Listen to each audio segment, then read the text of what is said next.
আসলে তোমরা যাকে দেখেছো ঠিকই দেখেছো, একজন মহিলা, বোরখা পরা, তাকে আমি টাকা দিয়েছি, সব ঠিক আছে। কিন্তু সেই মহিলাটা কেন এসেছিল আমার কাছে? এই যে দুইজন, এই দুইজন, ও একটা চায়ের দোকানদার, সেই চায়ের দোকানে চা খেয়ে মাটি খেয়ে টাকা দেয় না ঠিক মতো, তাদের কাছ থেকে যখন সে টাকা চাইছে তাকে এমন মারধর করছে, তার গোপন অঙ্গ পর্যন্ত নষ্ট করে দিছে।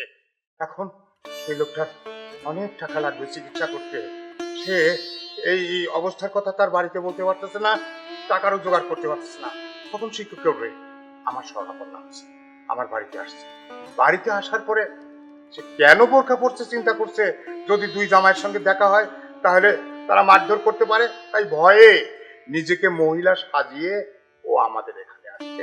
আমার শরণাপন্ন হয়েছে আমার গেটের সামনে, আমি বাইরে যাচ্ছি, আমার সঙ্গে দেখা। কখন সে আমাকে এইসব বলছে, তাই আমি তাকে 10,000 টাকা দিই। আর ওই লোকটা কে?